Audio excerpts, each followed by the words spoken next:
You Yeah. better come on, intro. How about that intro? That intro was amazing. Ladies, Thank gents, you. Thank you. ladies and gents, Jazz, we going to get into how you did your thing a little later, but welcome everybody to a surprise roundtable to preview week 9 of the Cowboys versus the Philadelphia Eagles. Your Dallas Dolls have arrived. I am your host, Ashley Baker, and I got my girls in the house. You know, y'all, listen, co-host, producer, Sports After Dark. It's exciting, and I'm excited to be here with my girls. Listen, Jess, Ish, we did it. I've been hearing a little. We've been hearing a little, a little bit of chatter that the streets needed this, y'all, and we're giving it to the streets. Jazz, Ish, how y'all feeling, ladies? We here. We made it. Yeah. We just getting ready. I'll go first. I'm feeling good. I'm excited. Honestly, like I was nervous because anybody who watches me live knows that I've been dealing with all kind of issues and I haven't been watching as much film as I'd like. And so I was just like, oh no, look at this lineup. What am I gonna do? But I mean, y'all are so awesome. I love talking ball with all y'all. Like I feel good about it.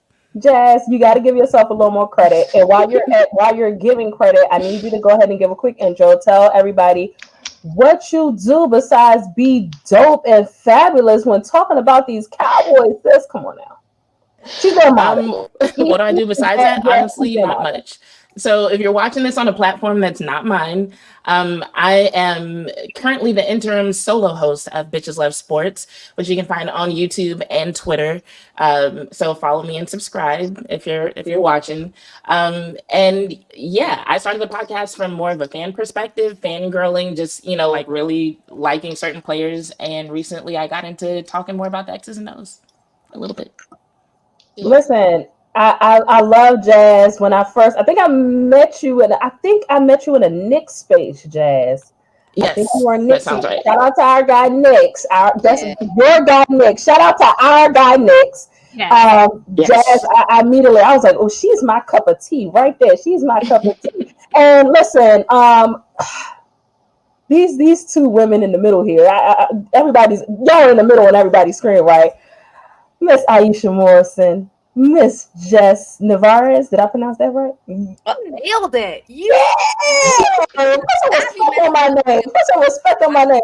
These ladies join us from DallasCowboys.com. Listen, I can't stress how amazing you guys are bringing the women talk to the Cowboys that we so desperately needed.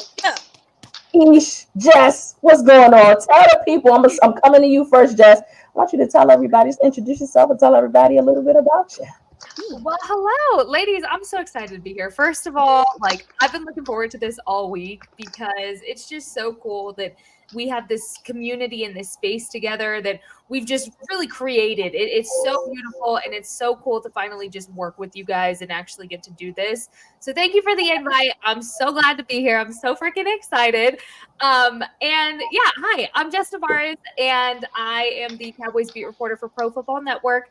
I'm also a co-host on Girls Talk, Boys Talk with Iisha over here. The best. The best. We love Iisha. Oh, she's right here. Look, she's right here. Yeah, you know what?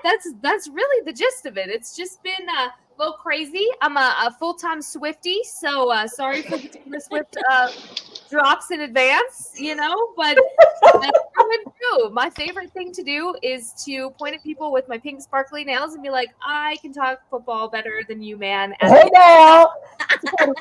I love it. I love it.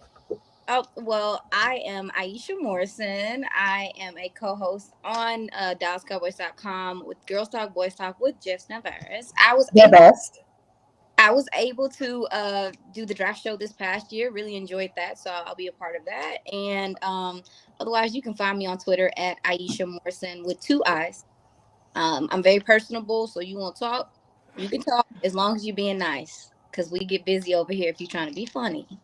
But other than that, I'm happy to be here. I been studying. I'm trying to. This is the last. Baby, let me tell you, the last my handy dandy notebook. Oh, brother. I won't talk about it no more after right now. There's no more talking after this. So ooh, I like that. I like the time for talking is over. I like that. You know. Can I say one more thing real quick? Yeah. Go ahead, Jess.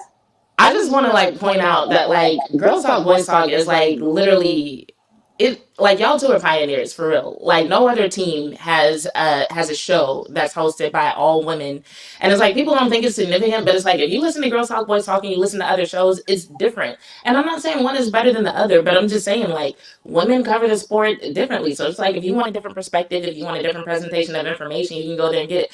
Also, I started using the notebook because of Iisha. So Iisha is like literally changing the game. What? Put your notebooks in the air. Okay. You gotta listen. You gotta write it out. You know what I'm saying? And listen, this all talk. Well, we done with the talk. We want action. Week 9 is here, and listen, we're not gonna act like ladies that this is not a highly anticipated matchup. It seems like it's been this way, despite the fact that we have completely. Never mind. I'm not gonna see. I'm not gonna be. I'm gonna be shady. I'm just telling y'all. Egypt. I'm gonna be shady.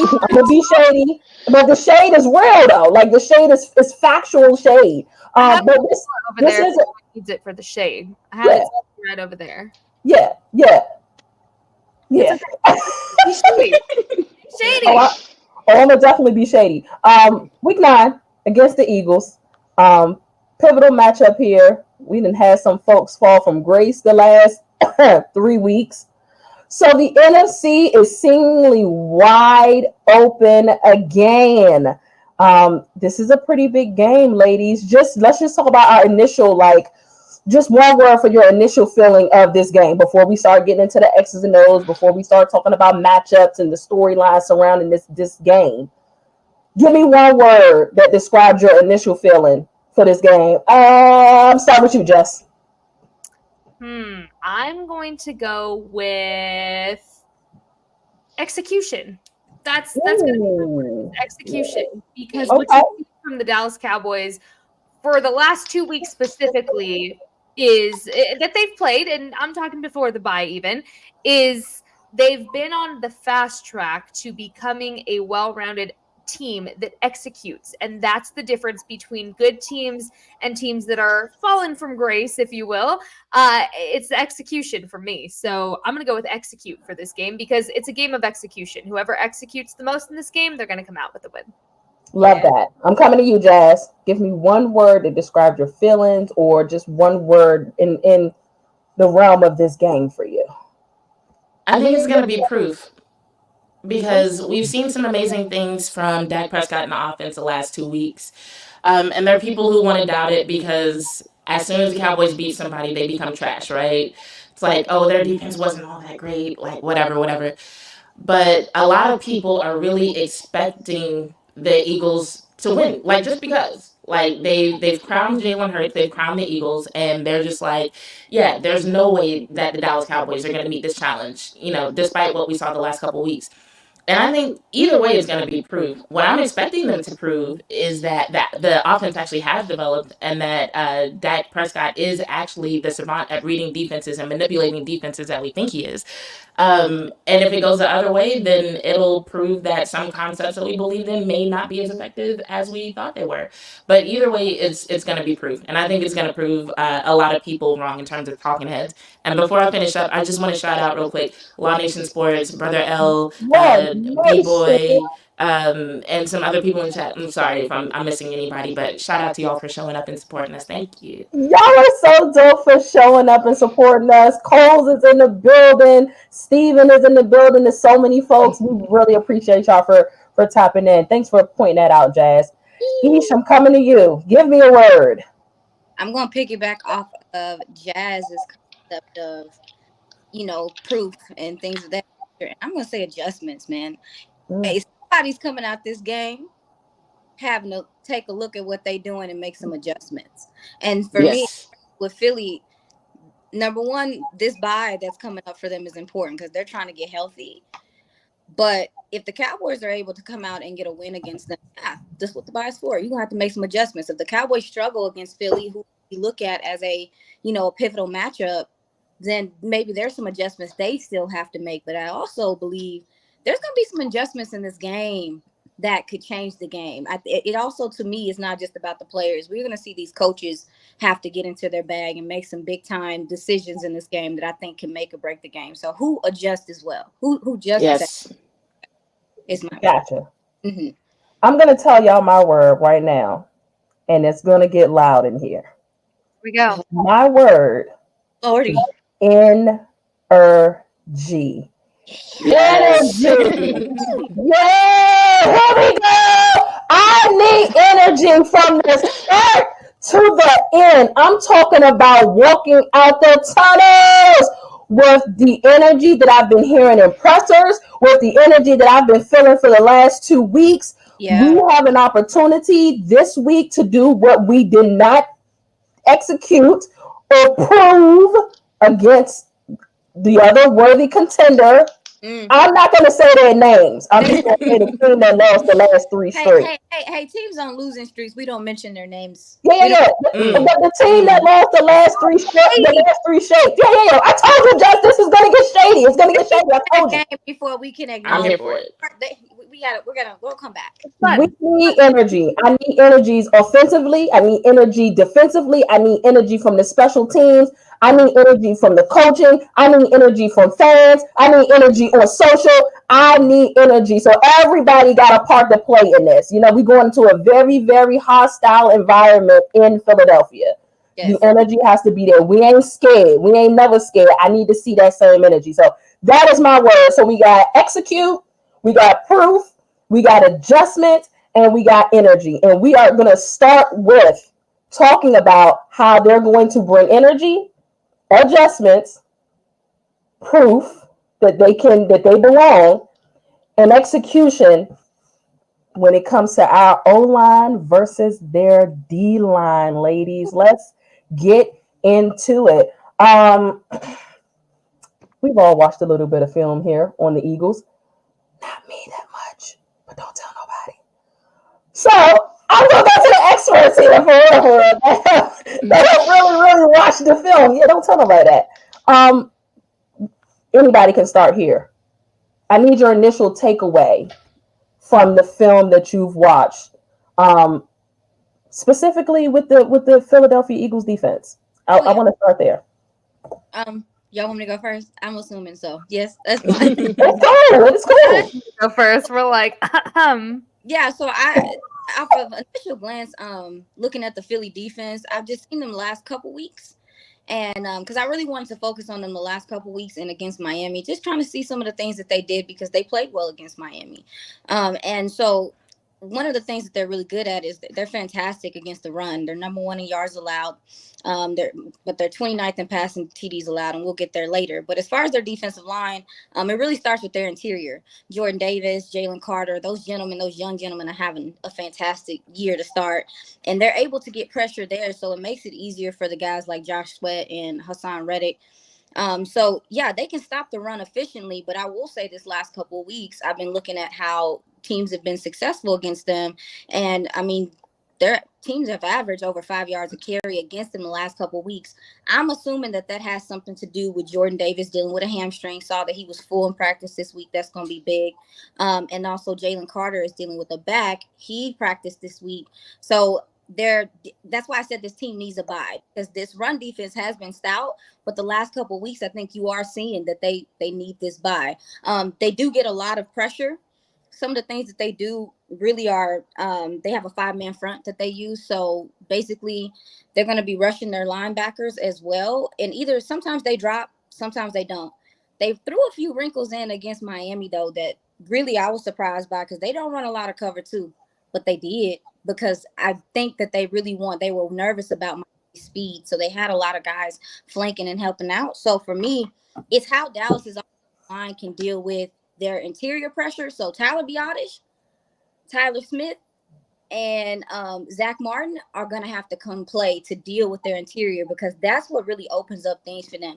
Cowboys offensive line has struggled against like stunts and some of that stuff. They're not a heavy stunting team, but when they do bring 5, it's effective. And what it really is that it confuses quarterbacks. Good thing we have a quarterback that can read defenses at a high level. Sirianni mentioned the other day. He mentioned the other day that you have to confuse a Dak Prescott.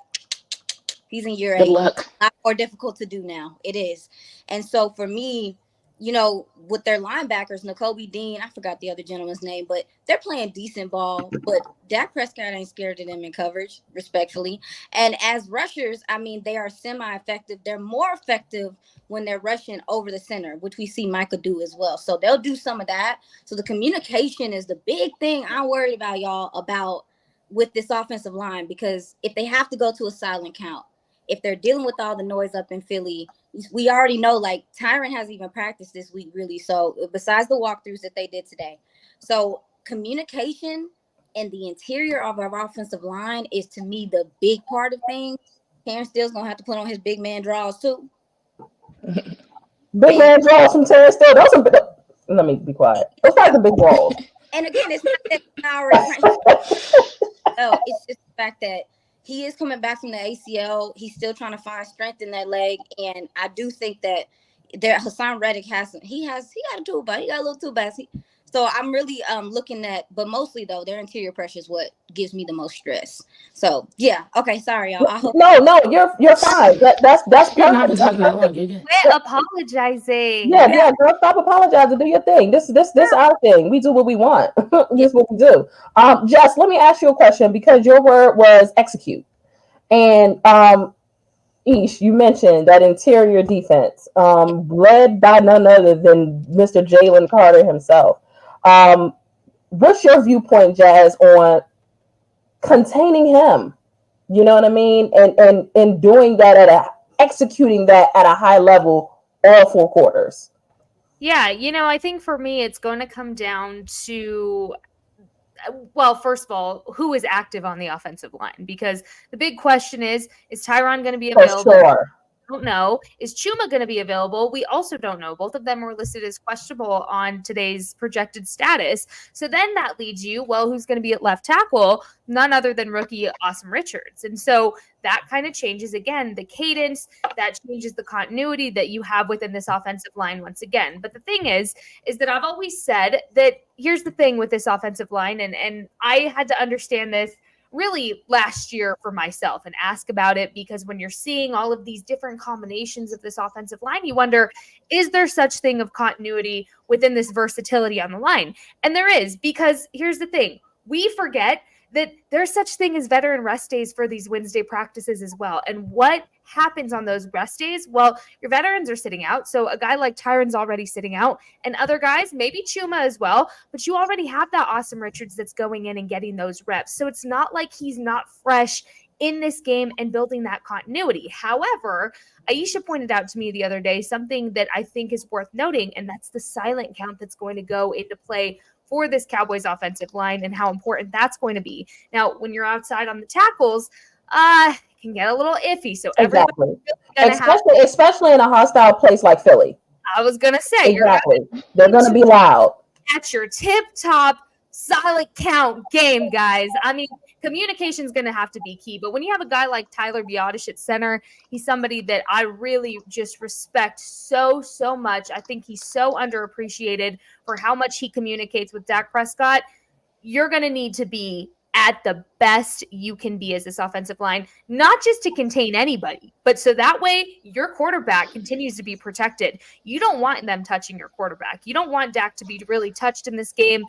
You need to save Dak. You're off of your bye week now. You have a long season to go, and that just doesn't go for this game. It goes for the rest of the season. Do not allow what happened last week to happen again with, hey, you start your first 3 drives and you're getting sacks. Absolutely not. Do not do that. I was, because again, here's the thing. If that's not Dak Prescott, and luckily it is, what quarterback can shake that off and still get you all the way down the field for a scoring drive? That's very hard to do. So don't put him in the position that he has to do that every single time. So for me, it's not necessarily about containing another player. It's playing your own game, worrying about yourself, and communicating at the highest level you can, especially in that Philly environment at the link. It's going to be nasty there. And I should have looked up. I don't think it's going to be like super cold or anything. I don't know. I thought I heard somebody. No, it's supposed to be in like the 50s or 60s. Which could feel chilly depending on the wind. Yeah, it is going to be in the 60s, but that's the high of the day. So when you're talking in terms of the sun starting to set and all that's going to get colder as the night gets on. So they're going to just have to keep their bodies warm. Just it's not. Here's the thing. It doesn't sound that cold, but when you're playing football, it's a different kind of temperature. You have to keep your body warm, and I think people forget about that when they're like, "Oh, 60s, 50s, it's not that bad." No. When you're trying to move and do the things these guys do, it makes a big difference, even if it's a little cold. Yeah. For sure. I would hate to. First of all, have y'all ever been to a game like in the cold as a fan? You just stand the whole time, like you don't even want to sit down. Like it can get really in Philadelphia. We already know once you start going up. I'm in DC, so once you start going up north like that, it can get really, really nasty. Luckily, it's not like we haven't seen. Oh, did y'all see that? Woo, y'all saw me catch that mic like that. Y'all didn't even see it. I was quick with it. That was very CeeDee Lamb. Call me CDTD with the hands. Listen. You said that. You said that. You don't even think he's a number one receiver. No, that's not true. That's not true. I said, hold up, because she about to try to put me on the grill. Let me tell you something. I said that CD has to show it at a more consistent level. Now, maybe that ties in. That might tie into our quarterback and our coach making sure that he is getting passes. I need to see it at a more consistent level. However that ties in, whatever that look like, that's what I need to see. That's what I need to see. Let me say something. You ain't gonna back me into a corner. You ain't gonna back me. I'm just saying. This is family business. This in-house business. Don't get it twisted. I'm not letting nobody come for my guy CD outside of. You feel what I'm saying? So, but that's a good thing. Like, hold me accountable. That's cool. I'm with that. Jazz, let me ask you a question. Let me make sure I get my sister. Of course. Jess, let me ask you a question. What is your favorite matchup that you're looking for when it comes to our offensive line and their defensive line? What matchup are you looking for? And I know it's tough, like Jess mentioned, who's actually going to be available. But for the sake of this show, let's just say we have our all-star O-line. You know, we got Terrence Steele, we got Biotis, we got Zach Martin, Tyron, Tyler. We got our boys. What matchup are you looking forward to most? I can't really think of a particular matchup. Like there are a lot of things that come to mind just when I think of our O-line and our offense. Like especially Terrence Steele. I think he's due for like just a much better game. I think people need to see that from him. I think the team needs that from him. He had some awful misses in this last game against the Rams that I think are sticking out in people's minds and just giving a really bad impression of who he is as a player. And so I really like to see him step it up and eliminate some of those mistakes, whether they were misreads, misassignments, or other issues. I don't know what it was, but I'd like to see him perform better. Otherwise, I think the main thing I think of when I think about our O-line versus their D-line, I think about something that Iisha actually said on Girls Talk, Boys Talk about them going into the wide 9 at points. And I think about the opportunities that ended up creating for Dak Prescott against the Chargers, right? Because basically the way the Cowboys responded to that, it ended up opening up these soft B gaps that we saw Dak use to like start using his feet. That was like that first game where people were like, oh my God, Dak's running again. But it was because the way the defensive line was set up, it created those lanes for him to just be like, okay, I'm going to take it. And even I was like, well, he's not going to do the same thing against the Rams. And it wasn't exactly the same, but we did see him use his feet not only to pick up the ball and run, but also to manipulate the defense, to, move out of the pocket. And then it's like, oh, I'm actually not going to go for the first time. I'm actually going to pass it from way over here. So it was just really interesting. So I think the thing that I'm curious about is like with the Eagles, there's no way you see all that on film and you don't make some sort of adjustment. And so, like, going back to my word of proof, I'm really hoping to see what Dak Prescott does in response to whatever they do to counter it, because they're going to do something. But I do think that we've seen too many examples recently of how he can use his eyes and his feet to manipulate defenses for him to just throw that away. So he's still going to bring that to the table. And it'll just be interesting to see who wins out, like Dak's prowess at manipulating defenses, or do they actually have counters that can shut that down? What were you about to say, Ish? Because you had your finger up. Oh, I was just people were commenting about the reverb, and I wanted people to hear her point. Yeah, I wanted people to hear her point because she said some good stuff. So I wanted to make sure. I think it kind of went away. I was able to kind of hear her. Yeah, and I just want to make sure everyone can hear well so they can enjoy the show. Go ahead, say something for me, Jess. Yeah, that was my fault. I just realized the setting that was bad. Is that better? That's Sorry. perfect. Yes, that sounds beautiful. That sounds beautiful. Okay, so no, thank you, girl. Thank you, because you set me up. You hit me with the hoop. But yeah, that is, and that's what I mean by adjustments, Jazz. Like, that's what I mean. Is like, in the matchups, there's things that they do well. Their defensive line their defensive line does well that our offense struggles with. And so for me, when you ask what is the matchup I'm looking for our offensive line against their linebackers, because that would tell me that we're getting to the second level in some way. And I don't think that this game. Listen, Cowboys offensive line still trying to figure their lives out. And I don't know if this is the one where you like, let's commit to the run. We're gonna talk about passing on these dudes. But I feel like if our offensive line is gonna have success against them, the Commanders have success doing screens and quick stuff. Like, they had success doing that. So for me, I'm wondering if our guys can get to the second level in different ways. Maybe Turk gets some carries, maybe, doing some things like that and throwing the ball to the outside and attacking the edges, because they're, to your point, Jazz, their DNs are very aggressive and they get upfield fast. I have seen them be disciplined in the Miami game, but they come out antsy and they're aggressive and they're getting upfield. I would use their aggressiveness against them and start using screens and quick stuff like you talked about, Dak using his legs, whatever the case may be, tight end screens, whatever. And I think that'll definitely help open up the rest of the offense as itself. But that's how I would attack them. So I'm looking for if our offensive line can get to the second level in spots. It don't got to do it a whole bunch, but in spots, because that's demoralizing, especially since their linebackers are a bit undersized. I'll just to the point of energy for me, I just don't want us to be getting pumped. Like when we and it's not gonna. It ain't gonna happen. I know that. I just want to make if there's anybody that can hear me, Lord Jesus, anybody that can hear me talking when we line up and we get low, I want us. You know what I'm saying? Let's be in the trenches with it. You know what I'm saying? Let's have that energy. I was wondering, just kind of based off of from Ish and Jess in particular. Has anybody in the locker room been kind of talking about this offensive line versus the defensive line directly to you guys? Have they had any like comments or anything to say about it, or anything like that, anything from the pressers? Oh, well, I mean, for me it's I will say that one thing I will say is that the Philly defensive line, they do have depth, and we've heard Mike McCarthy talk about. We've heard them talk about, how they can bring guys. Because, I mean, Fletcher Cox is like their, third DT? That's crazy. Like, that's crazy. So there has to be some ways for you to, I mean, you have to win the line of scrimmage. But you also have to me, going just running at these guys, especially their DTs, just running up the middle at them, that's not, to me, a recipe for success.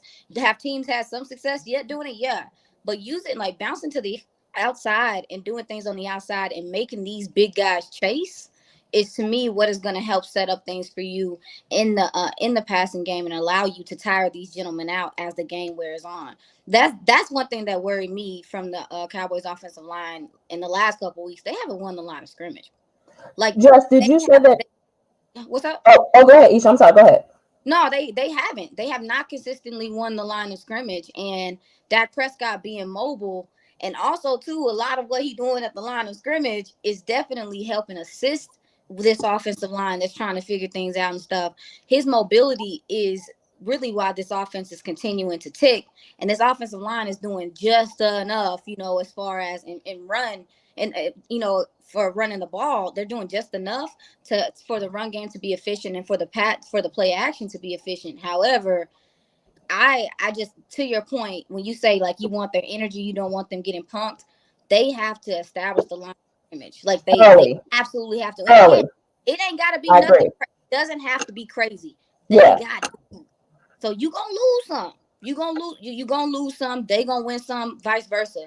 But whoever can win it more consistently, especially in the passing games, that's to me is what's gonna be the difference in this game. And especially if the Cowboys want to go downfield, which I do think that they're gonna attempt to do this game. Jess, did any of the players talk about that silent count that you were talking about? Did anybody talk about that this week? No, because I thought about it like after lockdown. That's fine. They didn't, but I mean, it is something that they did practice, and we heard this from Christy on Girls Talk, Boys Talk. So they had the speakers a little bit louder than they normally would. Like it was blaring at the start. I was like, "What is that?" And I'm like, "Oh, that's what they're doing. They're practicing for the silent count." So nobody really talked about it, but it was being practiced. Got it. Throughout the week. Yeah. Got it. She got her finger up. What's the finger up? What is this? Not church? What are you getting up to go to the bathroom? What is this? No. Oh, dang it! I had water in my mouth, but I will say it does seem like some of the gentlemen on this offensive line are excited about the matchup. They are excited about the opportunity to go against some of the best. I mean, Jordan Davis got 4 sacks from the DT position already. It's crazy. Yeah, that's just not normal, y'all. So these. Some stars in the making, specifically at the DT position. I know some of our guys in the interior are ready for the competition. I'm excited to see it. It's actually, when you put this on the rundown, I'm like, this is going to be exciting to see. Let me switch it, because now we got to talk about my favorite part of the team, the defense. Please get a grip. We got to come back to that secondary, though. Please don't let me forget. You said what? We got to come back to their secondary, though. Oh, yeah, of course. But I do want to talk about our defense really quick against Mr. DandreSwift in that run. Okay, so obviously, and I'm coming to you, Jazz. I guess the talk or the narrative is we struggle against the run. Whatever. They have a one game. They have a solid one game. Then you incorporate whatever JalenHurts may give you, which might not be enough, because I'm hearing that he's a little gimpy. He a little hurt. I don't know. I don't know. All right. What? Your stupid hand. He just lost a stupid hand. I'm sorry. Y'all don't talk with our hands? Yes. I do, normally. Yes, your hand was doing something like this, and it was funny to me. Oh, I can't control that. Here's the thing. I don't even know what that means. It just happens. I'm sorry. I didn't mean to interrupt your question. Just get your girl. What is this? I got you. Okay, help it. I talk with my hands. So do I. It's okay. Whoa. What is this Renaissance? So listen. Okay. God damn on it, Iisha. Okay, listen. What I was saying was, obviously, we struggle against. That's not something new. Damn it, we struggle a little bit against the run. Jazz, I'm coming to you because again, they have a solid run game. I want to talk about our defensive line, Micah and D-Hall and Odiki Zua and Torrance and You sure you don't need a moment? Let me tell you something. I have been waiting for so long to be able to brag on my defense. So excuse me, the last couple seasons. Woo, shout out to DQ. I want you to talk to me about our defensive line against the run game. Particularly DandreSwift. Real quick before Ish, I know that this is probably not a part of what you're gonna say. Give me DandreSwift's numbers really quick before Jazz get into this. What is his? Look at her going through her handy dandy notebook. What is this? This is. First of all, excuse me, I feel like with a notebook, you're supposed to tear out the pages that you are done with, and in that way, you just come into the front. No, we don't. I don't tear out pages. Y'all don't tear out pages? That's how you can refer back to I bookmark important pages. But no, we don't tear stuff back. It's the first day I have. It is. Oh, it's my sticker. Oh. I have mini camp right here on this first day. Oh my. Page. I've been thinking that my memory is better than what it is. That's what it is. That's my problem right there. Yeah. Give me those stats real quick. All right, so he's had 117 attempts with 3 TDs. He has 571 yards total, and he averages about 4.9 yards a carry. Solid. Well, a lot of folks in Philly will tell you though that they not using him enough and they sick of that. But we're not going. But and that's what I was about to say. And this was that's why I should read those. That might be the adjustment. My point to that is everybody seems to get up for the Dallas Cowboys. While some that they're not giving it enough to him, they're gonna give it to his ass. I cursed.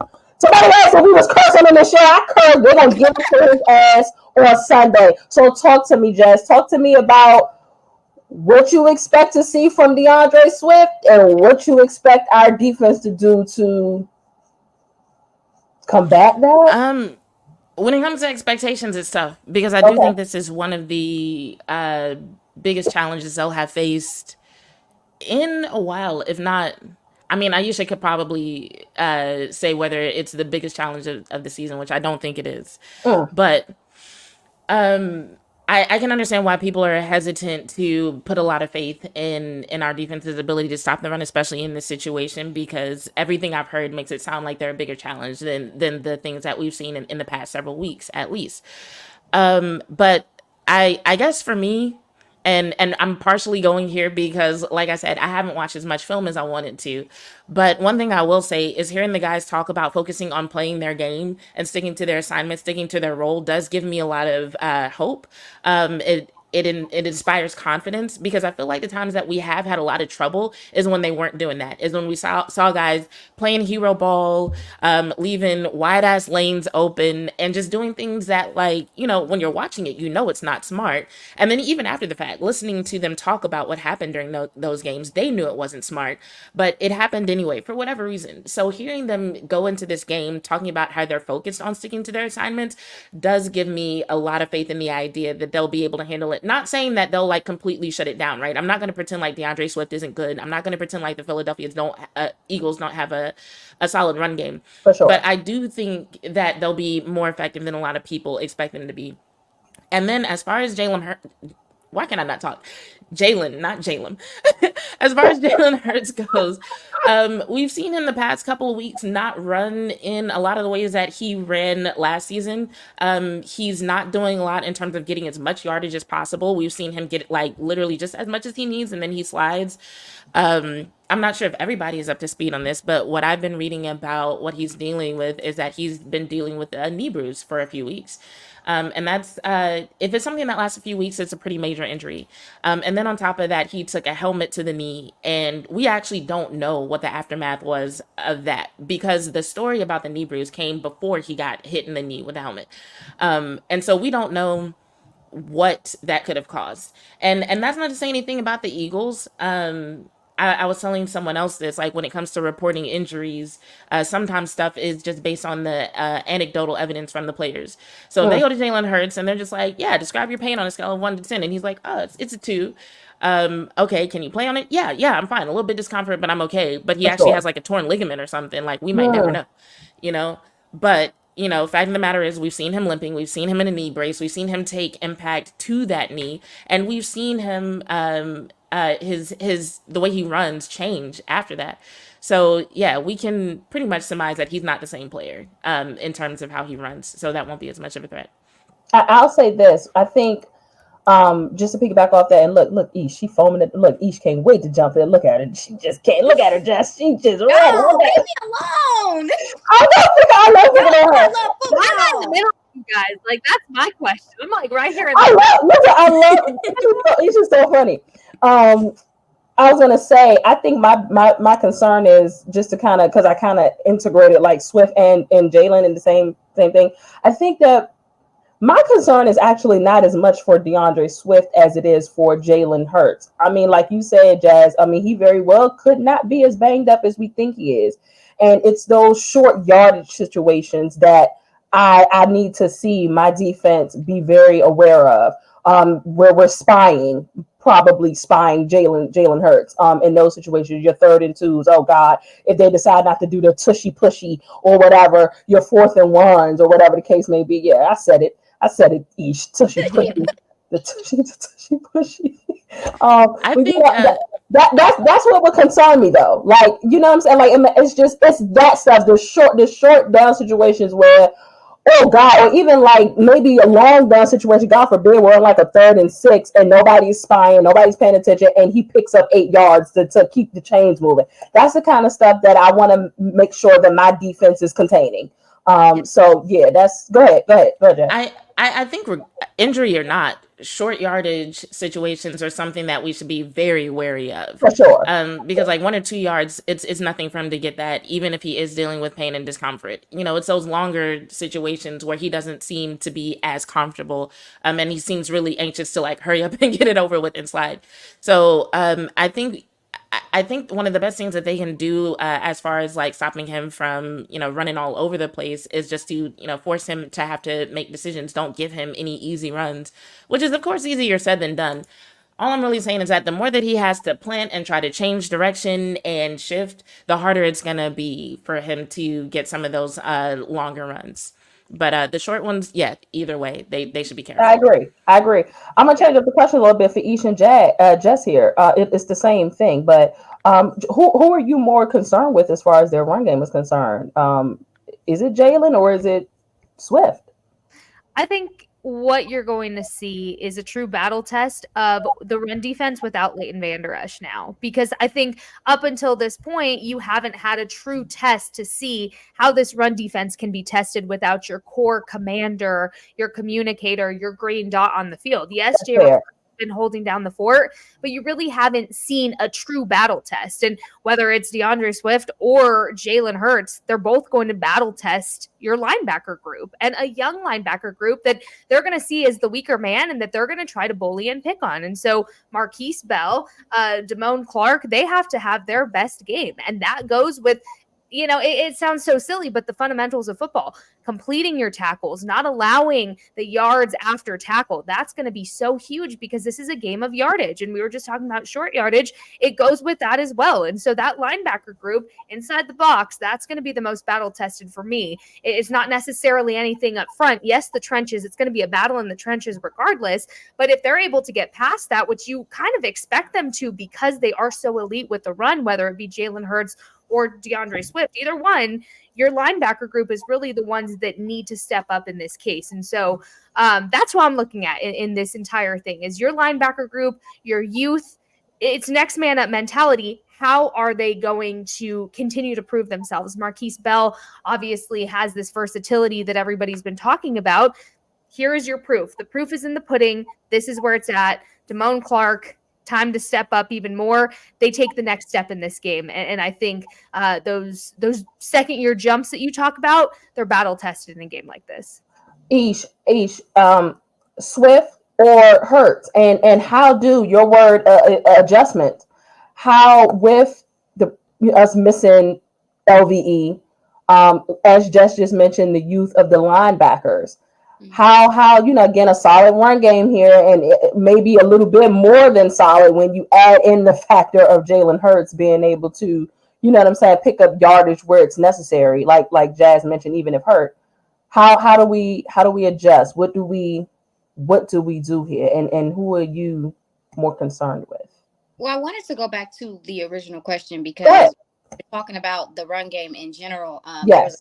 This week that stuck out to me from Mike McCarthy in regard to the run game and how it's improved. Cowboys ranked 17th in the league against the run. I personally feel like those numbers are a bit skewed because they've had 3-4 blowouts where the game was had. So they run it all you want, boss.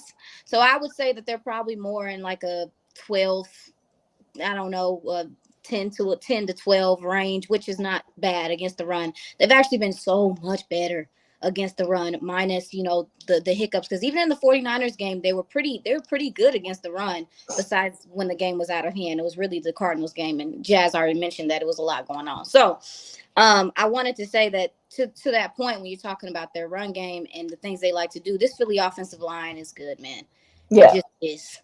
And it's almost annoying how good they are. They do a lot of savvy things. Because that's the thing about their line, their offensive line, is that their declarations are good. They got veterans on that line that read defenses really well. So to your point, Jess, that was a good point about the linebackers. You made me hype when you talking about Marquise Bell and those guys, because I think what Dan Quinn shows with those guys, or if he decides to disguise some things, I think that will help out some of the offensive or the defensive line. But then also going back to the who's the more of the threat. I mean, Jalen, he doesn't rank that high in like 3rd and 7, 3rd and 8 situations. We heard the players this week say a lot. We just want to keep them out of short yardage situations. That's our focus, is to keep them out of short yardage situations, because no knock to really any defense in the league right now, but the Washington Commanders have a specific set of skills. I mean, their DTs were something serious, and they were able to stop them on the goal line, but we haven't seen anybody be able to stop this tush push. Number one, because you can't practice it in practice, because why do I want my guys getting hurt? But number two is because they have mastered it. And it's something that we don't know if it's going to stick around long, but it's really difficult to stop. And so you're also putting if you keep them in 3rd and long situations, you also take away that 4th down. And honestly, Philly treats the 4th down like it's just another down. They're like, well, you guys, their players don't come off the field. There's never a conversation. They'll never do. You are so it's another down. So with that in mind, getting them in 3rd and long situations, to me, mediates both Swift and also it mediates JalenHurts from those situations. So, but I love what Mike McCarthy said this week. He said we made a conscious effort to improve the run defense, and he said it definitely was a focus. What brings me to my next point. Another reason why you are better against the run. I mean, also Diggy Zoo is taking a step forward. Hankins is here, all that stuff. But man, I think your safeties in this game are going to be huge. What they do in the pass game, a la Jaron Kearse against Goddard, or whoever has to deal with Goddard. But then also, too, a Wanye Thomas, a Donovan Wilson. You talk about energy, Ashley. You talk about setting the tone early in this game, especially in the box, being physical, letting them know, hey, man, you trying to do this? It's gonna be a long day. Correct. They like to run a lot of screens. You know who can keep guards and stuff hands off of them?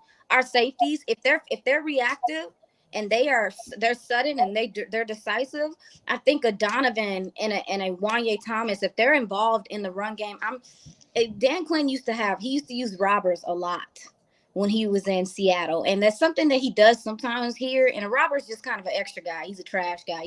He's just cleaning up things that, that happen. So I'm looking to see if he's going to maybe bring back that concept and do some of that with Donovan Wilson and Wanye Thomas to be extra and run support. I think our safety's physicality is going to be huge when you talk about defending the run. And they've been very helpful to start the year. And also you got corners that's not afraid to tackle too. We got to have all hats to the ball this week. So, yeah, those are the things I'm looking for. I think you can mediate all of that, keep them in 3rd and long situations with stopping the run early, and also making that quarterback have to think a little bit more at the line of scrimmage, depending on what you do with your linebackers.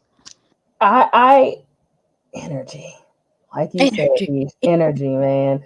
Like I think it's so important to set the tone early, like you said, and I know. Again, we got to look out for the fact, like you said, Jess, the youth, they're going to try to pick on, they're going to try to bully.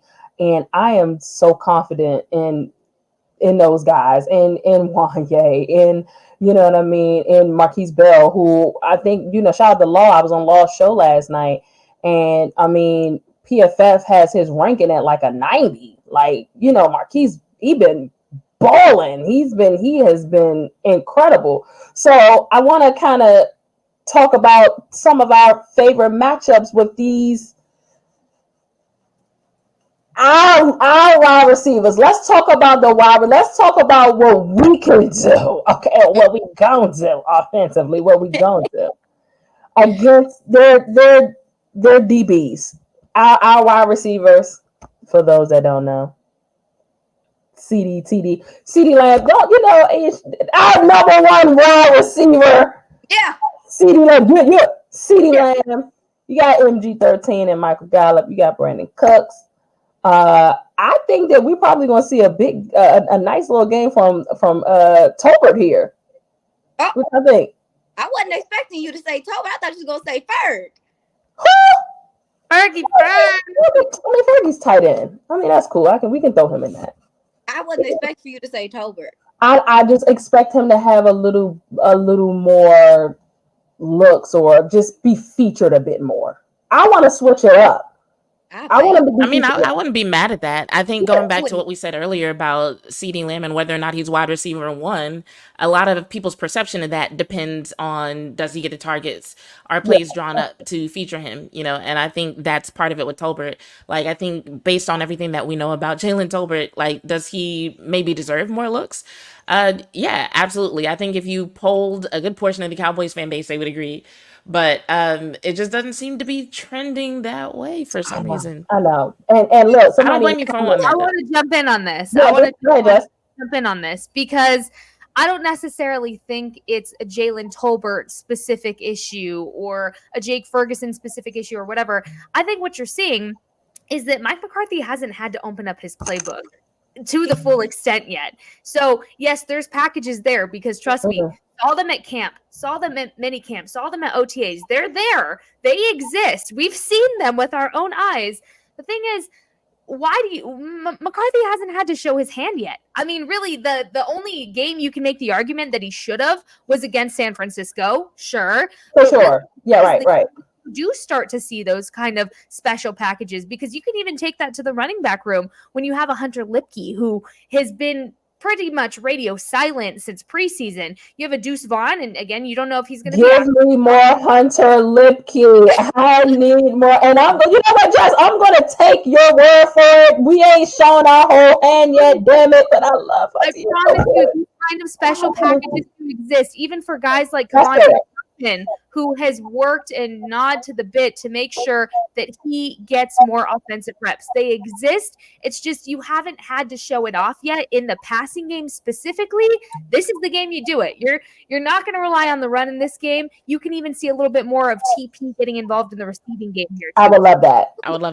Look up page by page at this point because show your hand unless you need to do it. This is the game you need to do it a little bit more. So I don't necessarily think it's what's going on? Why isn't he getting more reps? You haven't had to yet. You haven't had to. That's kind of the beauty of having a new play caller for the season is you don't have to show your hand right away. You can hide some things until as far as the playoffs go.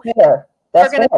What the heck is this? Because you don't want everything on film 9 weeks into the season where you're going to be read just like your playbook in the snap of a fingers by the end of the long season ahead. So I'm all for like McCarthy opening this up slowly. It's frustrating because you see these guys wanting the ball, but do it slowly because I guarantee you by the end of the season, when they're pulling things out that you're like, what was that? It'll be worth the wait. Facts. Well, Jess, I think you make a good point because like we talk all the time about how impacted the Cowboys are with having to deal with unscouted looks from other teams. So it's like, now that you mentioned, I'm like, yeah, it makes sense for the Cowboys to also have like a few unscouted looks for other teams in their back pocket. I dig that. I like that explanation. Coaches mentioned that multiple times this season where he's like, they came out and showed us something initially that was not on film. And people do.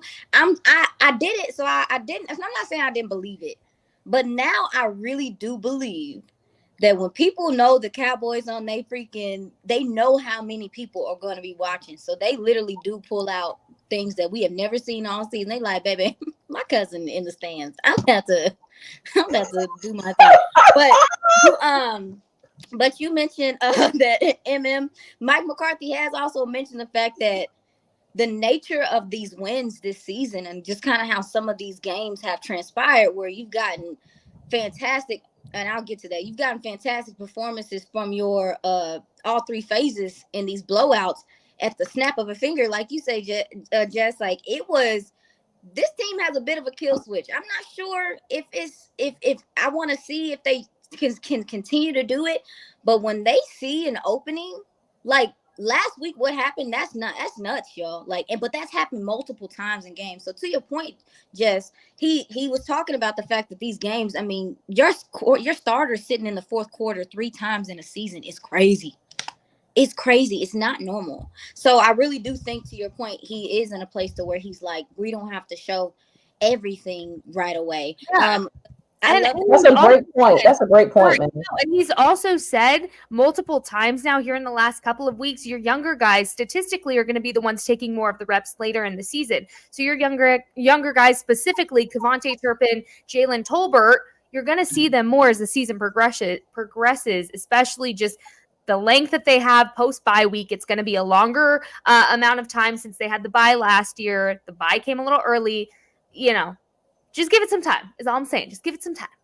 I wanted to comment on the y'all. I think Jazz, you mentioned CeeDee and him being a number one and him getting more targets. Nothing that comes with being a number one is getting people to bracket you and also roll a safety over because they scared.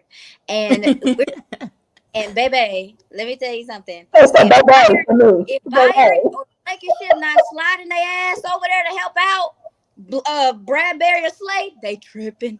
They're tripping, and I feel like it seems like Eminem. It seems like Mike McCarthy. Y'all, I'm tired. I was like Eminem. It is Eminem. I mean, it's not wrong. I was listening to him. I'm so excited. Y'all, leave me. I was listening to him on 105.3 The Fan, and he said it sounded like he expects for them to double CeeDee. So that brings us back to the point of the other receivers, a Brandon Cooks, a Michael Gallup, a Jalen Tolbert, possibly. Like, it's crazy that you say that, Ashley, because now I'm thinking, like, if this is the game to unleash a secret weapon, because Jalen Tolbert has been getting more snaps. He has started, like, and if you see him on tape, Big Dog is open. And whoever is opposite of CeeDee has to be able to win on their own. And so for me, I'm like, you got me curious. But anyway, I'm looking to see who's going to step up if they do decide to roll covers to CeeDee, even though he said he always open. Because Philly's defense, they struggle. They struggle in man. They need some help from their defensive line. So if their defensive line is not getting home consistently, baby, they something about the way you said that, I thought you were about to be like, they need prayer. And you were like, they need some help from their defense. I don't know who you pray to, but somebody better say something, do something. They're literally almost dead last in TD passes allowed. I don't care what nobody say. I think Sam Howell is going to be a pretty good quarterback, but baby, I'll be damned if I let him hang 300 on me twice. Twice. No, absolutely not. Twice? On the ground and in the air. You got to do the math. Now, just organically, last game he put up over 300. The game before that, he did it with his legs and in the passing game. The disrespect. That's a nugget. He a baby. He's still trying to figure out deep. I don't know what is going on with Bradbury and Slade. Like confidence-wise, Bradbury looks. The communication's off sometimes. He just looks. Look, real quick. I was about to say the over or under on how many times he gonna get cooked. Baby, every time. It's given. I'm thinking 2.5, over 2.5 times this game that he's gonna get cooked by somebody on our wide receiver at all. In any capacity. It depends on what they do. Depends on if they double or not. If Dak still goes to CeeDee, but baby, it's so weird to see how well they played last year. And again, they do have a new DC. They're trying to figure some things out, but I just could not believe what I was seeing. And Darius Slay, I mean, he playing flat-footed. It's like, are y'all okay out there? Do y'all need? What's my favorite matchup? Jazz, I see you about to jump in. You can, whatever you're about to say, go ahead and jump in with that. And then tell me your favorite matchup between, our wide receivers and their DBs. So what I was actually going to say was responding to the comment about CeeDee Lamb saying he's always open. I think what we've seen from him in terms of figuring out how to get to the ball, even whenever he's being bracketed, even whenever they do slide that safety over, like Iisha mentioned, I can see why he would feel like he's always open, because sometimes it looks like he's not, but he gets to the ball anyway, and I think he just has enough faith in himself to be like, yeah, I might not look open, but like I'm still open. We've seen him line up out wide in the slot in the backfield. We've seen him break tackles. So yeah, I'm not mad at him for saying that, and I think all those things like definitely do prove for anyone who may still doubt for whatever reason that he's a wide receiver one. Like he 100% is. So in this game, like yeah, Dak is definitely going to still go to CeeDee, because how could you not?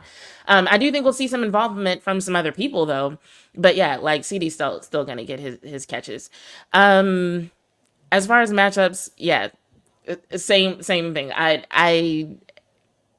can't think of a particular one. I think just overall, what I'm expecting to see is actually no. Let me not answer that right now, because I just have too many thoughts running through my head. Somebody else.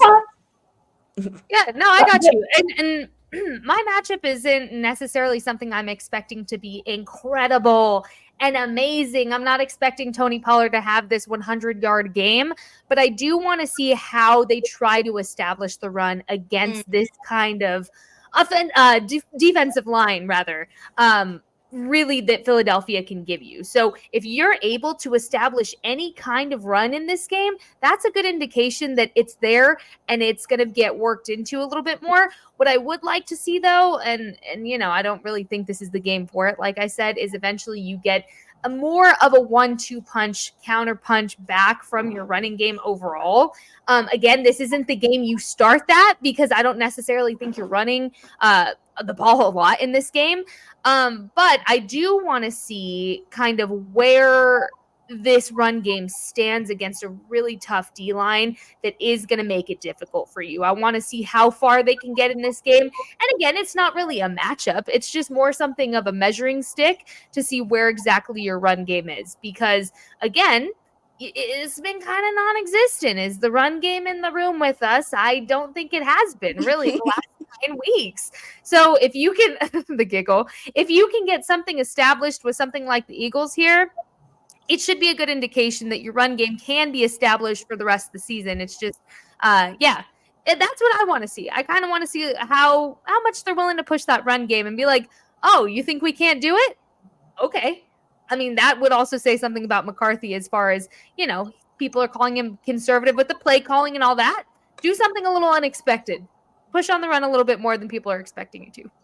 So really quick, I'm coming to you, Ish. Just so everybody knows, because I know we're talking a lot about CeeDee Lamb here. Last year, he went 10 for 11, had 120 yards. He averaged 12 yards, a ball, and he put up 2 touchdowns. So what? A ball? No, I'm just laughing at the fact he be cooking these people and they just be acting so brand new. He smoked them like last year. I'm looking at him like, oh, okay. I mean, he got busy on them peoples, and I just don't see that slowing down this week. Especially because he's been in cook mode the last 2 weeks anyway. Yeah, and again, Bradbury and those, you know, those guys can get got respectfully. So I expect that, you know, not expect. I'm gonna stop using the word. Jess told me to stop using the word expect. I gotta stop. I gotta get that out of my head. But I hope to see. Yeah, I hope to see that CeeDee and Dak are locked in right now. They just been in a tour. They're locked in, right? Like on a whole nother level, they locked in. So I want to, that is, I very much believe, here's the deal. Here's the thing about the Eagles. I just don't be that worried. And you can call me like, oh, I'm sleeping on them. It's a division game. It obviously, they're not this terrifying, like Jazz said earlier. They're not this terrifying beast monster that we see these boys twice a year, man. And I know that my boys are gonna get theirs. They always do.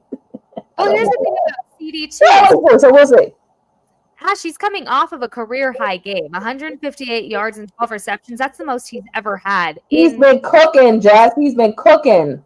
And what you're seeing is the product of all of the offseason work that Dak and CeeDee have continued to put in, day out. They were in the Dak yard. They were getting reps almost every single day in the offseason. Something CeeDee specifically said at training camp that his focus was the nonverbal cues. And he said, I want to be able to look at my quarterback and we know exactly what we're calling without even blinking. And nobody else knows that they're giving each other that look. So what you're seeing is a product of all of those time, hours, practices, reps, missed reps, every single thing that, they worked the kinks out during the offseason. It's coming to light now. And it's just, it should be exciting to see that this really is your starting point for that chemistry. And it's going to continue to build throughout the rest of the season. Yeah. Put it even. Oh, go ahead. I was going to say, to put it even simpler, there was an interview during the offseason where we heard CeeDee Lamb say, although he walked it back, the words that came out of his mouth were, last season, we were never on the same page. And now they are. So that alone would make a big difference. That's scary. The one thing that I've been thinking about all season is that there was this article that I wrote, and please don't make fun of me. It made sense, I promise. But I compared CeeDee Lamb to a Pokemon and the way that he's been evolving since he joined the Dallas Cowboys. Which Pokemon, Jazz? Which Pokemon? Not a specific one. I was just talking about his evolution in general, because I had some line about every time Dak picks up the ball and says, CeeDee Lamb, I choose you. He grows, right? And I should don't make that face. Oh God, I love that. I can't see it.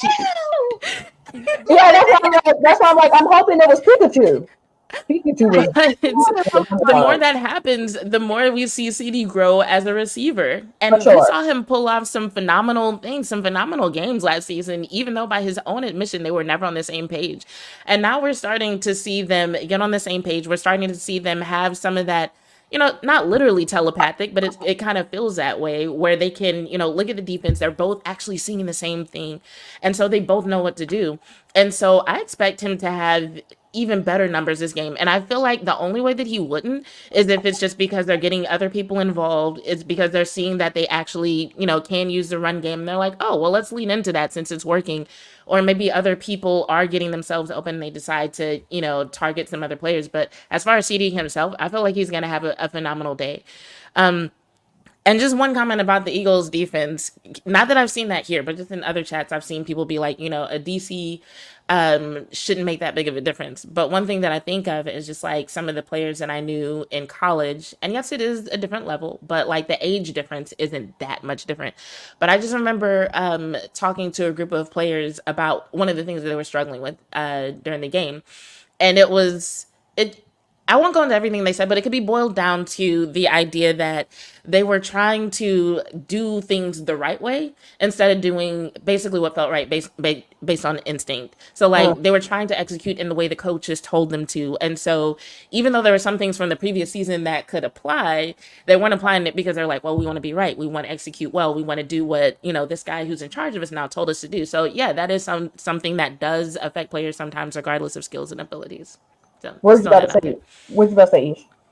Oh, so I was back. I was just going back to the original question about the matchups, and I know you guys have, you ladies rather have been talking about CeeDee and his growth. I wanted to kind of tack on to them because he's actually became my dude. So I thoroughly enjoyed talking to him, and it's just been a pleasure to see him grow as a player, but also as a man. He's growing as a person in general. I love that. And the maturity you see from him, it also is resonating on the field, because last year, we remember there were times where he wasn't finishing his routes, even though he did say on Sounds of the Sideline he had so much faith last week in Brandon Cooks, he didn't finish his route, and I didn't like that, but that's fine because it was fine.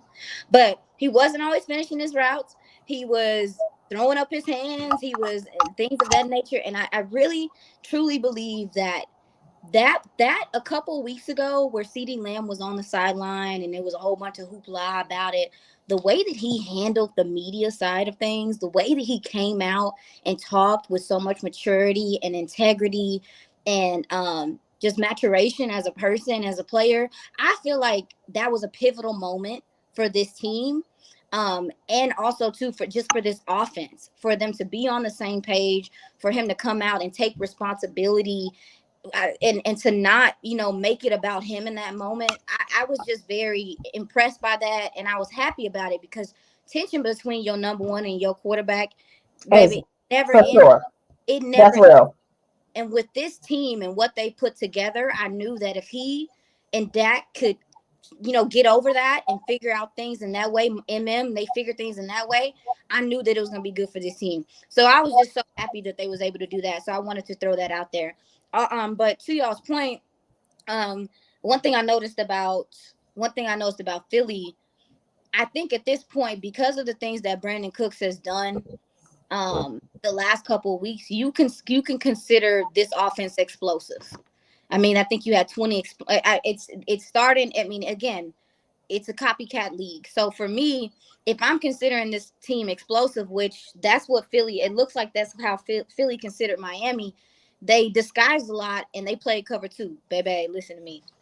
If they gonna leave this middle of the field open, I'm looking for CeeDee Lamb, but I'm looking for Ferg. Because your point, Jazz, that you made about the fact that Dak and CD are, like, y'all talking about how in sync they are. That's facts. Starting to see that with Ferg. And it's really awesome because with the tight end position, and the more that you watch it, when you start watching it, there's so much that goes into playing tight end. But one of the dopest things about tight ends as they mature, they start to understand angles.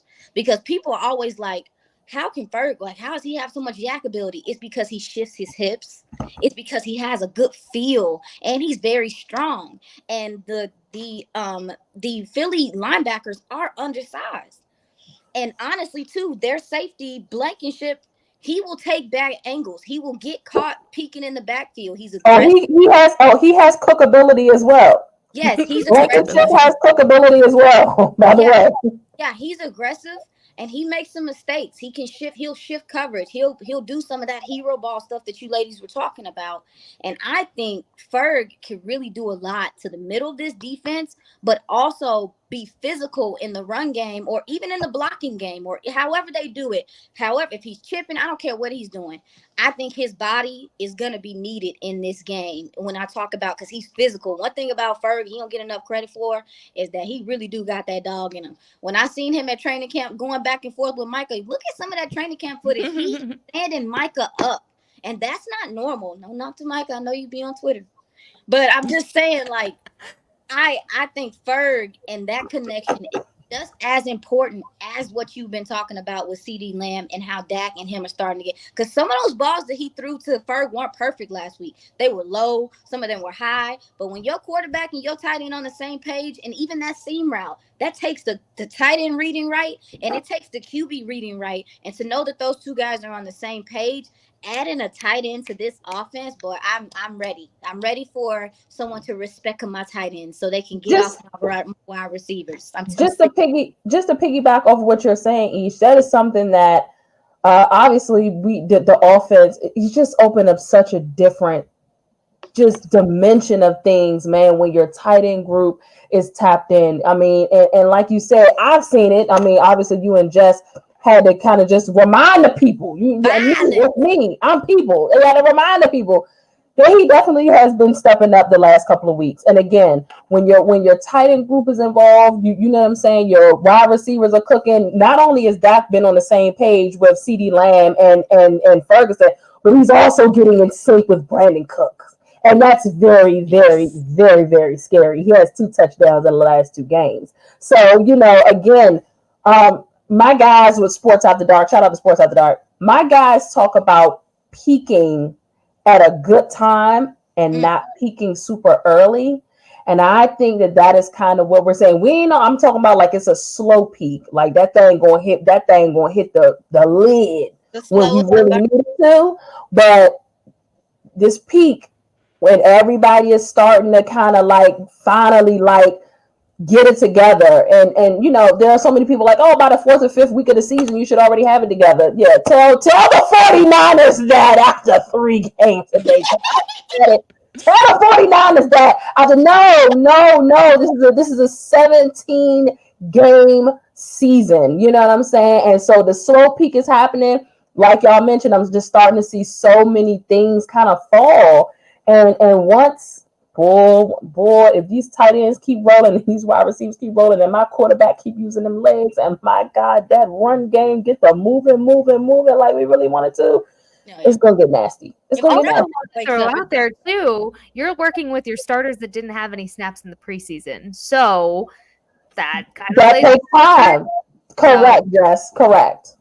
100%. I think we want to see Dak sync up with all of his targets the way that he has with CeeDee, and I think that's what made me really excited when Ferg kind of mentioned in his interview that when he saw where the linebacker was, he knew that ball was coming to him, because it's like it's one thing to just have the skills to be able to catch a ball, but I think when you know the ball is coming to you, you put in a certain level of effort that you don't put in whenever you don't know or you're not sure, and especially in terms of, whether or not Ferg has that dog in him, like that is also necessary. Because it's like, if we think about that touchdown pass, it's not like he was wide open. There were like people all around him, like had he not gone where he went to get that ball, that could have been another incompletion.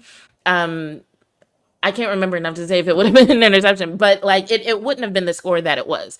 So just the fact that he's feeling connected to Dak in that way, I feel is significant. And I'd love to see that happen with Dak and all the targets, not on the same level. But whenever we talk about peaking, I think that's one of the things that we should like maybe consider. Like maybe we feel like there's a peak just because we see this thing that we've been hoping for with Dak and the tight ends and with Dak and CeeDee.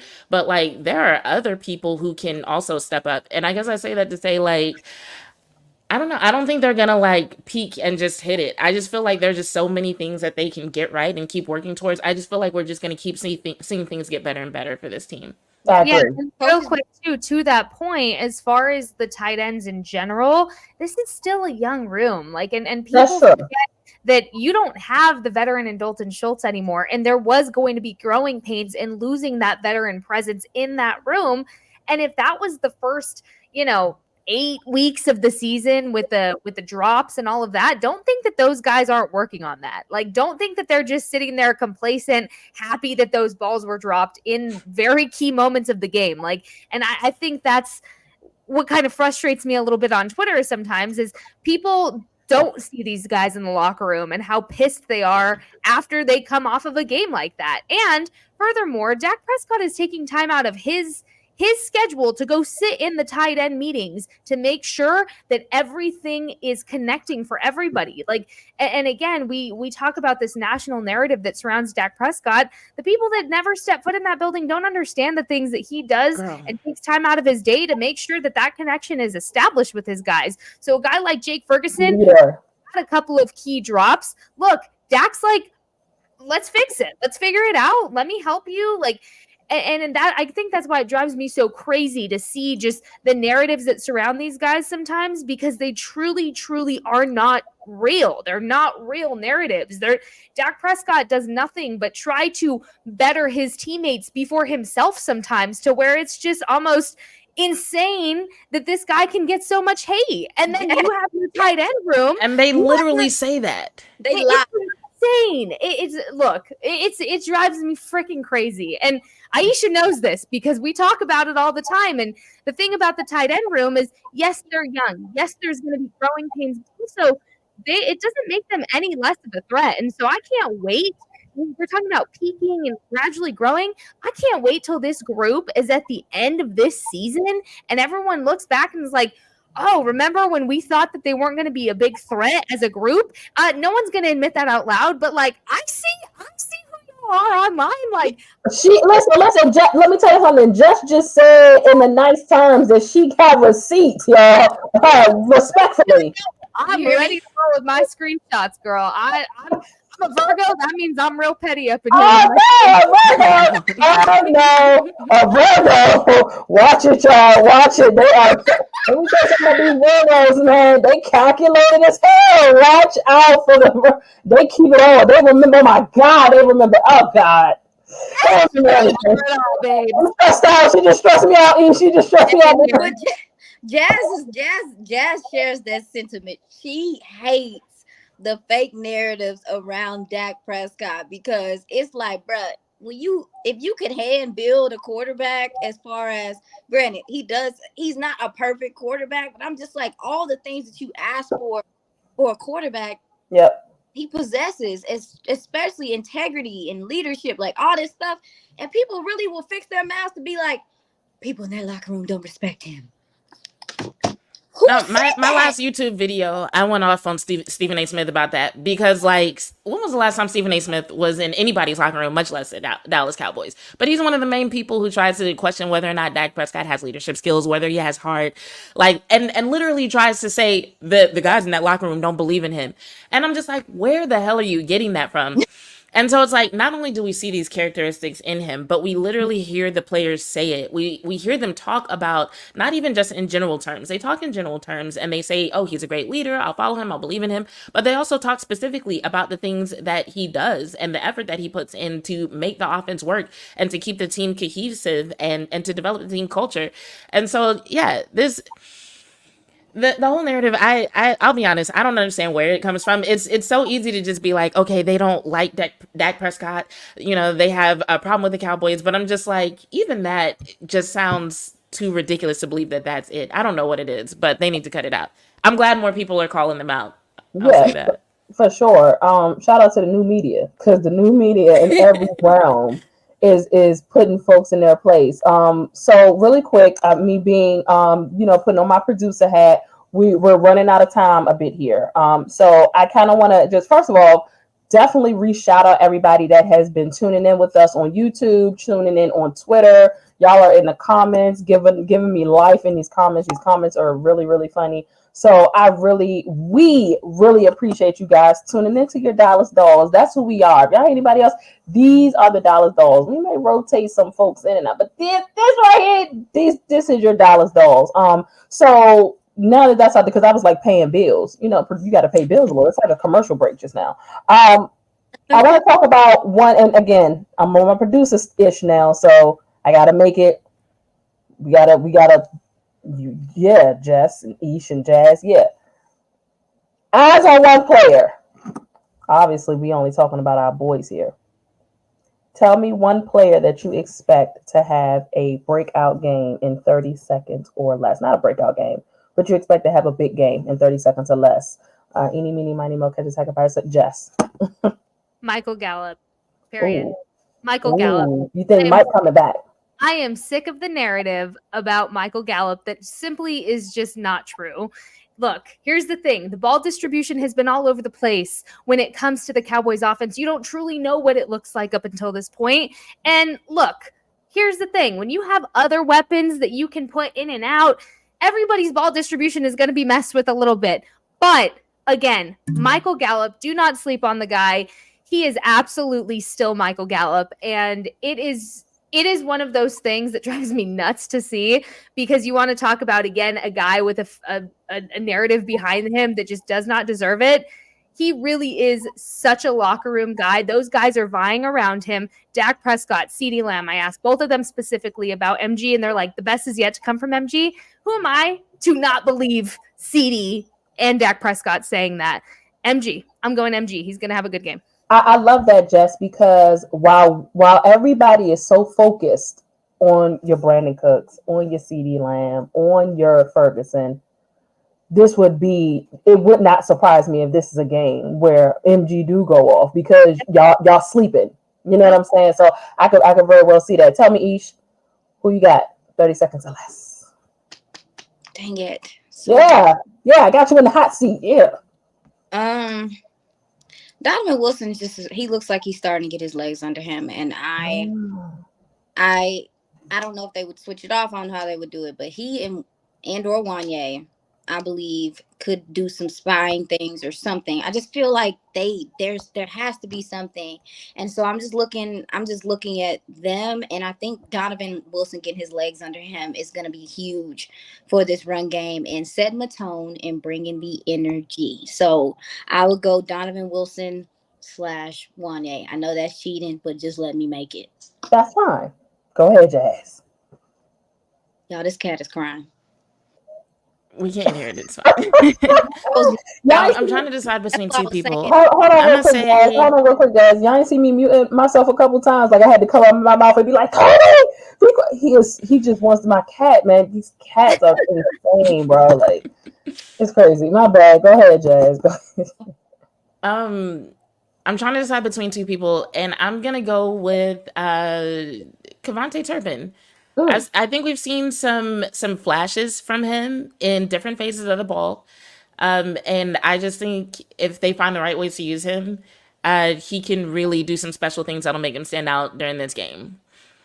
Not necessarily that'll have the highest stats. Like, I still believe in what I said earlier. I think this is going to be a big game for CeeDee, of course. But, like, outside of that, I think Turpin's going to have a good day. Former Defensive Player of the Year. Oh, yeah. That's a great one, Gilmore. Let me tell y'all something. I think he is taking this matchup against AJ Brown seriously. Personal. He's taking it seriously. I'm serious. Y'all, I think while everybody's talking about how he has lost a step, I think he's going to remind us who Stephon Gilmore is. I think it's going to be Gilly. I like Gilly. I like Gilly this game. I like this to be the first silent game from AJ Brown in the last 6 weeks. Respectfully, I love this spot for Stephon Gilmore this week. And to your point, Stephon Gilmore he struggles more with those speedy guys and those he struggles more with those guys, but he can. Don't get me wrong. He's a different type of beast. Sure. He's a Wakandan mixed with, Stop calling him that. Why can't I call him Wakandan? You can. It's fine. Go ahead.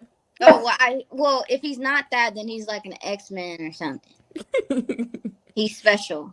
Yeah, he's cooking. He's special, and so but he's not about to route you up all game. That's the other side of things. So I do agree with you that I would rather DaRon Bland over there and Stephon. Who? Here she go. Anything but Bland. Extra spicy this season. Mr. Pixie. No, the only reason I said don't call him that is because I hate to hear such a good compliment go to somebody on the other side. That's all. But you're not exactly. Oh God, hey Jazz, I thought it was just me. My stomach was getting a little nauseous over here, even having to be like, oh, he's been cooking this year. Like, ugh. He has that's all type of attitude. It's upsetting. We didn't talk about their injuries on their offensive line that I think are important, but let's just let it go. It's above us now. I'm looking at what some people are saying in the comments real quick. People do agree that AJ is terrifying, so we'll see how that goes. And people are wanting to see both Turpin and DaRon Bland have a good game. Listen, Jazz, we gotta be. Oh God, anything but Bland. Anything but Bland. Anything but Bland. Just as good. Hold on, Jess. I got a question for you, real quick. Yeah. So, whenever you do the emoji for DaRon Bland, are you one of the people who uses the salt emoji or the chili pepper? It's the chili anything pepper. But Bland. It's spicy. Okay, good. He's anything but Bland. He's spicy. It's not salty, it's spicy. Chili pepper emoji. I put a lot of thought into this, guys. I obsess over this. Every Sunday, y'all know those tweets are already in the drafts, just ready to hit send and Some people were using salt, and I was like, that's not enough. That's not enough. No. It's anything but Bland with the chili pepper. And if you see otherwise, you send them my way and let me know, and we'll have a talk. Yeah, shut up. Bro, can I? That's that Virgo. That's that Virgo winner. No, that is. I can't help it. About the salt not enough. That ain't it. Yeah. It's not. When you break an NFL record, not even halfway through your season for the most pick sixes in a season, nah, you need more than the salt emoji. Talk about it. Emoji. Talk about it. Y'all. I'm not in the mood for Dallas Goedert either. Him and Micah got some. I ain't saying they beefing. I'm just saying the couple of times they played them, him and Micah, they be talking some schmackish to each other. They be talking some schmackish. I just want to say, just so y'all have an idea of how lit us ladies are and how in depth we are when we talk about our squad. I believe that is the first time we have even mentioned number 11 on this show. We have not talked about Micah Parsons. It's deeper than just a star. Whatever the hell Micah do, but it's deeper than just a star player. Y'all heard that we didn't talk about because we know what Micah. We may have talked about him once, right? Maybe, but we ain't even talk. Come on, y'all not getting this nowhere else, man. Like, get out of here, not getting it nowhere else. Okay. Special teams. I gotta tap into special teams. We gotta tap into special teams. I want to talk about the impact of special teams. Okay. We had a couple of just mishaps. We won last week. Y'all reminded me of, Turpin in the end zone, holding penalty on Nashawn Wright, bring it back. That's the kind of stuff that I hope that we can tighten up on. You want to be able to put up points against this Philly team as much as possible, not just because of what they can do, but it's a division game. It's going to be sticky. It's going to be muddy. It's going to be that's just how it is in the NFC East, right? Talk about the impact of the special teams. Anybody can give this a go. Anybody can jump in there, but let's talk about the special teams impact for this game this week. I love special teams. I have become such a special teams lover over here, and I'm not trying to be, but it's so much fun to learn the ins and outs of special teams and just how much it does impact any kind of game. But when it comes to KaVontae Turpin, well, one, they're not going to kick the ball to him. They're kind of dumb if they do. Honestly, if you're scheming to kick the ball to KaVontae Turpin, you're not scheming correctly to win that game. I'm sorry. Period. You're just don't get the ball to him. You shouldn't. And here's the thing. What's really cool about Turp is being on just a special teams guy last season. That was his primary focus. He was going off of pretty much 3 years straight of football, special teams. He was tired. What you're seeing now is a very well-rested KaVontae Turpin that if he gets that ball in his hands, he's downfield.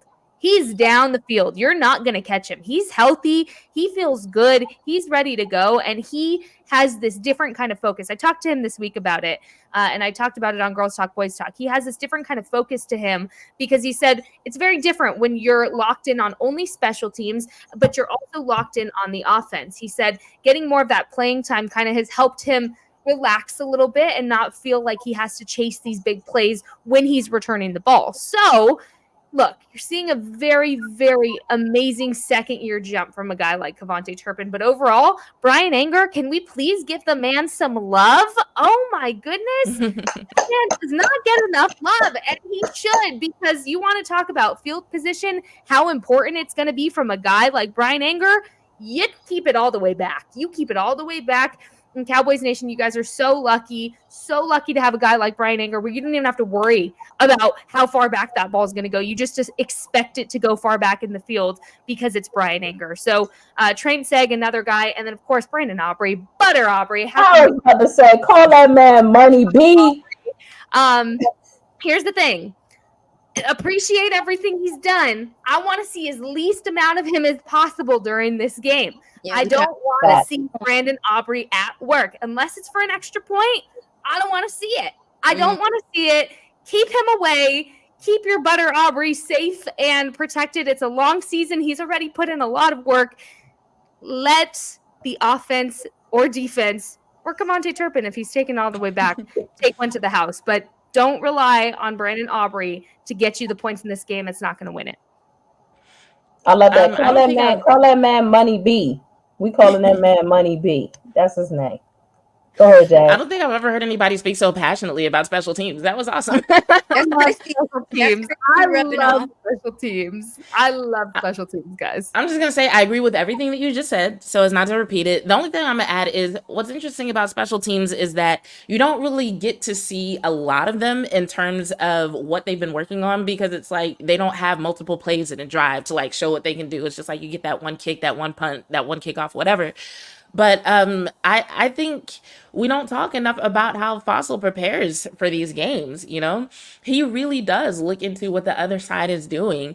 And I know a lot of people made a big deal about the trick play earlier this season, because that was one of the things that stands out. But I really just appreciate the work that he puts in. It's not just like, okay, this is our formation to kick a field goal. Like, he really puts thought into like who our opponents are and what they need to do against those opponents. And I mean, Sam Williams at gunner, like, where did that come from? I feel like don't even get me started on that. Oh my goodness. That was impressive. And I'm not sure everybody would have even trusted him to do that, you know, but like that's one of the things that I attribute to who Fossil is. And just like I feel like we see awesome things from our special teams and then it just kind of like goes away from our mind because it's that one play intermittently throughout the game. But like we really are, as Cowboys fans, blessed when it comes to our special teams unit and their coach. And something about Sam Smith playing Sam Smith. Oh my gosh, Sam Williams. I'm so tired. About playing gunner. I don't know what the heck I'm thinking. Is he's going to get double teamed, so that takes another person off of somebody else, like a Kavonte Turpin, whoever. You're distracting another body here by having somebody so big at that gunner position. So it helps in multiple ways here that you're not even really seeing unless you're really paying attention to him on special teams. But I talked to Sam in the locker room, and he's so excited to be getting these reps. He's so excited, and he's so happy because really this started as a joke between him and Bones. It was one of those things. He's like, hey, let me play gunner. And Bones is like, yeah, sure. And then CJ Goodwin went down. Bones is kind of trying to see who he can throw in there. And Sam's like, no, coach, put me in. And he was like, all right, go try. And Sam said he went in there, and Bones was like, oh, okay.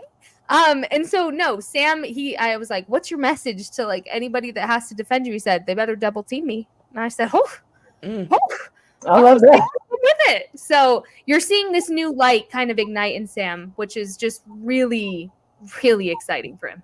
That's fantastic. I do think also too, to y'all's point about special teams and with Sam, is that it does require discipline to play on special teams. It requires like a lot of fortitude, like mental fortitude. So I also I hope that trickles down to seeing him do some things on the defensive side because he is getting more snaps. So I'm excited to see how he goes from there too. But when we were talking about peaking too early, and we were talking about this offense trying to find some cohesiveness and stuff too. I think the way that we're talking, this special teams is starting to find some cohesiveness because that's something we don't think about, like, is that we did lose Luke Gifford. We did lose a lot of key guys that played on special teams last year. And I do think that Bones has been moving guys around, trying to figure out some things. And now he has, like, I think his full arsenal of guys that he can do different things with and use differently or however they decide to do it, because special teams and especially returns, coverage, all that stuff, it does take, knowing the guy next to you. So I'm glad that we gave some credit to special teams, but I also think we're talking about the cohesiveness of the team. It looks like special teams is starting to find its stride too with using different packages and being able to do those things in those increment moments. But I talked to a defensive player this week, and they described the Philly offense to me as disciplined. And when you say that, it's because they don't get a lot of holding calls. They don't make a lot of mistakes. They don't get a lot of penalties. But the way that they matriculate down the field very carefully, they're draining the clock. They're gonna take their big shots. It sounds kind of familiar if you kind of think about it, but it's methodical. It takes its time, whatever. So when you mention special teams, I think starting field position is going to be huge, because when a team is playing like they are playing, they're counting on, well, most of the time you don't want to do that. Like, you want to take advantage of your big spots, but when they just move the ball downfield, matriculate, whatever, you need to make them make mistakes. You got to get them in third and long situations. And I think the longer the field is, the more they have to go, the better opportunities you have for them to slip up, get a holding call, or to put them in third and long situations like we talked about. They're not getting much from their returners anyway. So I do think that Brian Anger, hopefully he's not punting a whole bunch, baby. Listen. But I will say, like, special teams coverage and Brian Anger, if he's needed, are going to be important for starting field position for this team. And Kavonte Turpin on the other side of things. So, yeah. That's what I got to say about special teams. I can't wait till and we're getting there. It's coming. Oh, hey, Oh, little puppy. Lord. Toby just has to make everything about him. What's his name? Toby. Hi, Toby. He makes everything about him. So, like, I love that. It's Toby's world. We just live in it. I was going to say, and we're getting there when just all three phases of the ball are just in such sync. Like, I used to pray for times like this. I'm like this. Oh. Yeah. I'm putting that towards my squad. We're at the end of the show, ladies. I need final score predictions. I'm making it tough. I'm gonna start. Okay. I see Dak Prescott for 275 yards, 2 touchdowns. I think we're gonna get a rushing touchdown.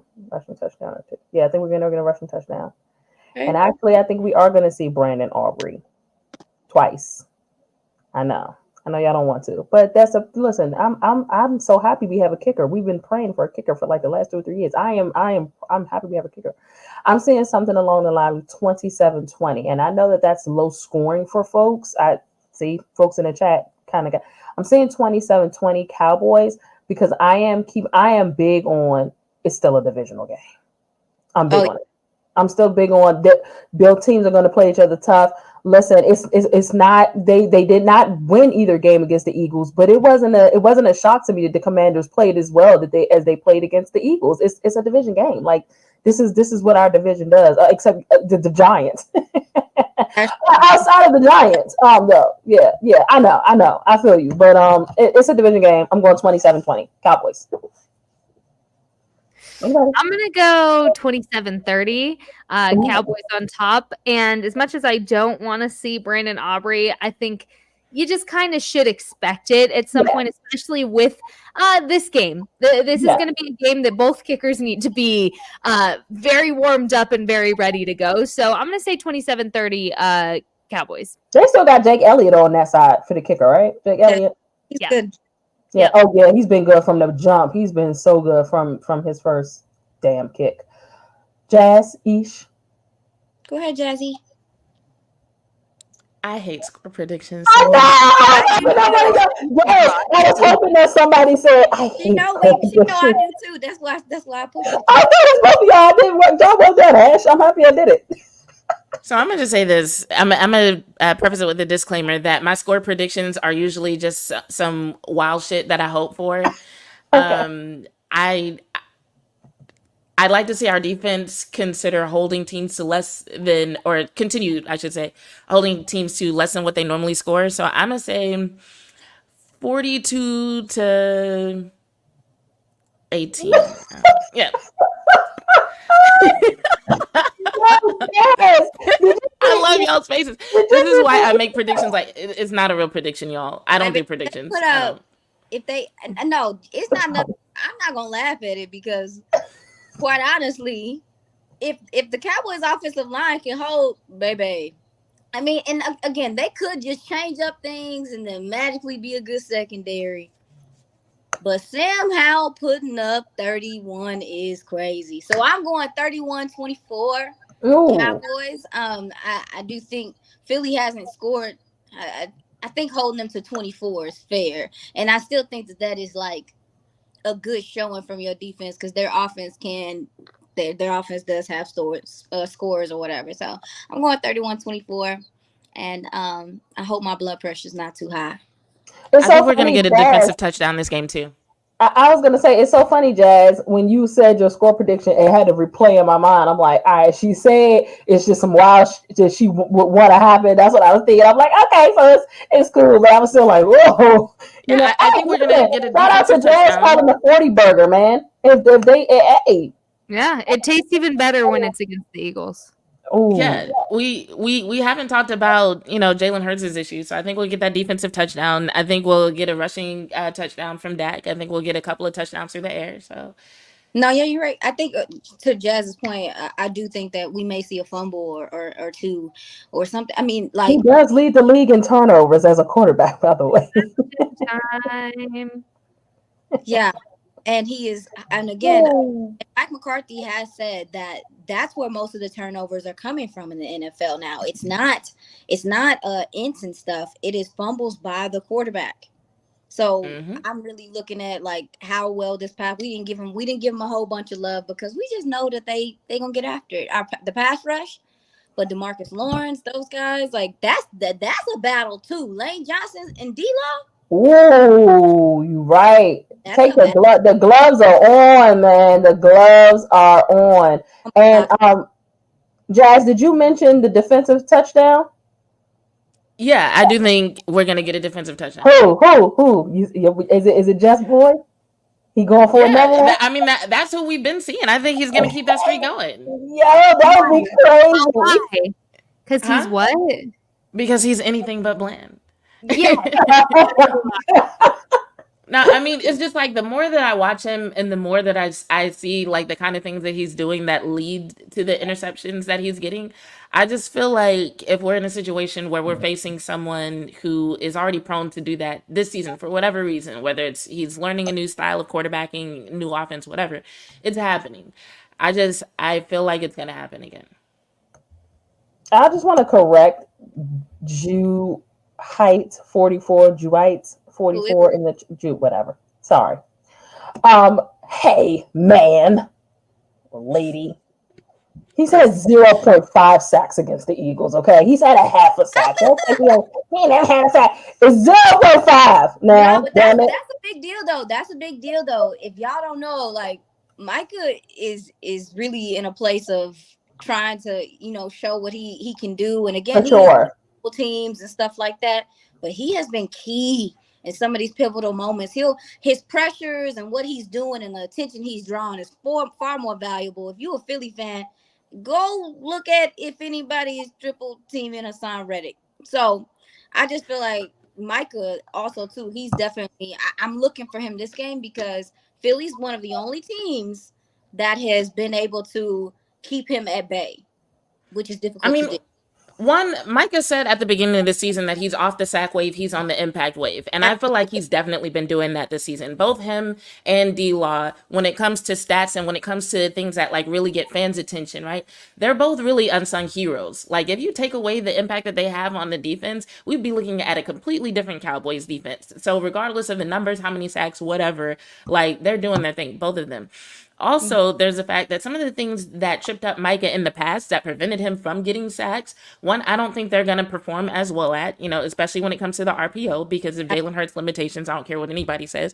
He's injured. He's dealing with something. So between that and his issues with turning the ball over, I don't see that being as big of an issue. And then also, Micah himself has grown as a player. He watches film. He studies the game. So he's smarter. He's been studying different moves when it comes to the pass rush. We've seen him line up in different places.